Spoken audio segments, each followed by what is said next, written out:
All right, so Rich asks, what is the best way to find big box PC games and to keep the boxes from getting damaged? Whew, okay. This is a tough one to answer, and I'll tell you why.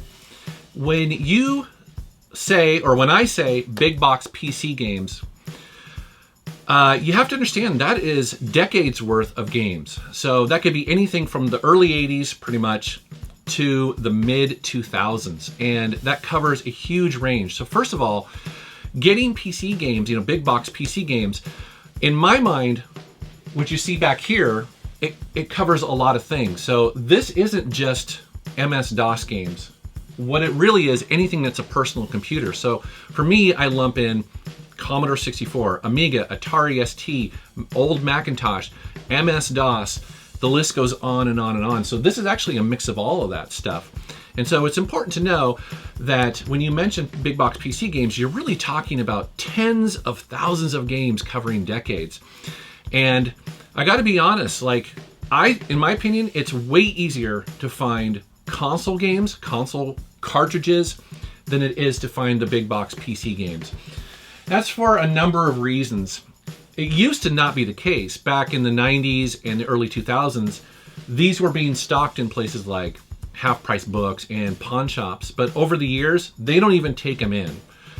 And there's a number of reasons for that. One, they sat on shelves. Nobody really collected them until recently, as far as I'm concerned. Most people were throwing them out because they're so big. And another issue too, like for instance, Kelsey, who's on my channel, she runs Pink Gorilla Games.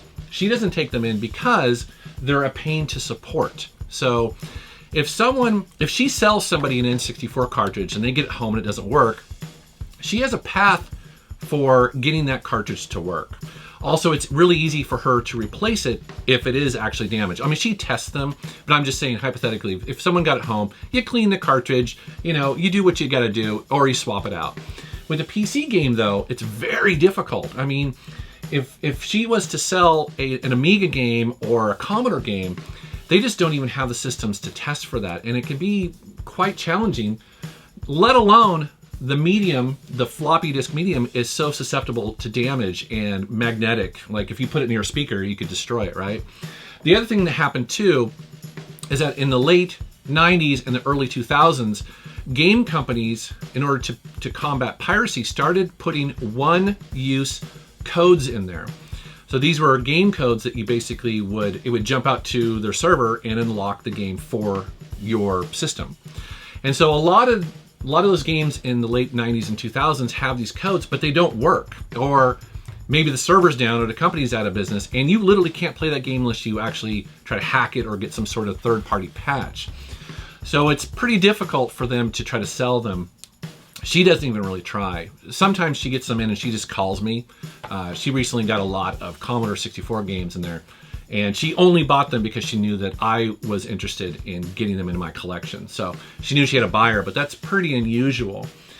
So where do you find big box PC games? Well, if you're very lucky, you might find them at garage sales, but honestly, that's not the case in my opinion. You can spend all summer looking for them and you might find one garage sale that has them.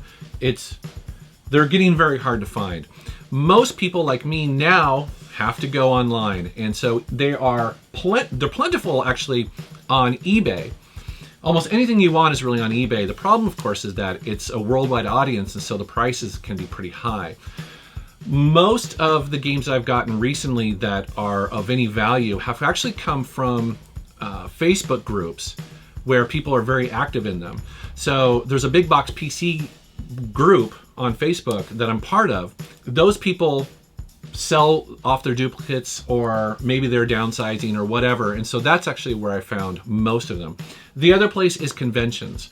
If you go to conventions like the Portland Retro Expo or Seattle or wherever, you will have a couple booths that have these, and often they just want to know if people are interested. And so it's always good. What I usually do, like if I'm going to go to an expo, let's say this year I went down to Arizona, and the Game On Expo, I was a part of that group on Facebook, and so I let them know on there that, hey, I'm Metal Jesus, and I'm coming down to Arizona. And if you have any big box PC games, please bring them. I'm very interested, and I might list a couple that I'm interested in getting, some of my holy grail ones, and see if someone will do it.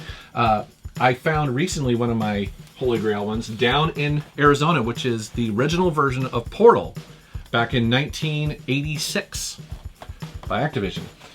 And I've never seen this outside of high school, and so it was really cool. That's how I got that, was down at an expo. I was very excited about that because it doesn't come up very often. Now, as far as protecting games, especially big box PC games, that is tough. There is no one solution for it.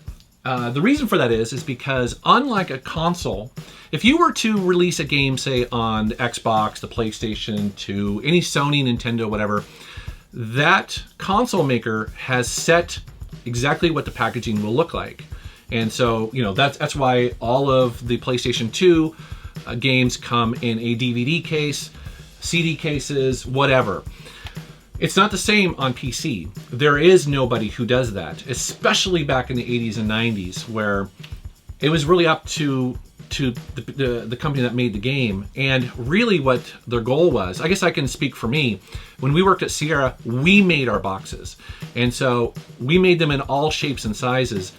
And initially they were pretty normal, fairly standard, kind of about the size of, say, like a hardbound book or something like that. But as the 90s went on, we made them more and more outrageous because we were ultimately fighting to get eyeballs at CompUSA. And CompUSA didn't really care. I mean, you could make them big, you could make them small, whatever, it didn't matter.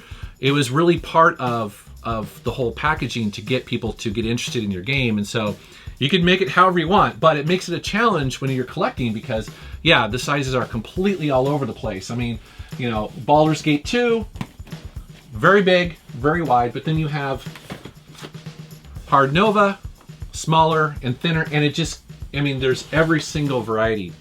So there's no real good solution to any of that stuff. I wish I had one for you. I think what you just got to do is just try to fit them into your collection as best as possible and kind of keep them dusted, which is what I do, and hope for the best. So anyways, I hope that gives you a little insight into collecting for big box PC games. If you have any other questions, please post a comment down below. I'd be happy to answer them. Great question. Thank you. This question was asked by one of my Patreon contributors who helps support my YouTube channel and help shape the content of my videos. In addition to asking questions like this, they also get access to a private chat, an audio podcast, and early access to most of my Friday videos. You can also set the amount you want to contribute, and you can leave or change it at any time. If you'd like to help support my videos and become part of the Metal Militia, please go to patreon.com/MetalJesusRocks.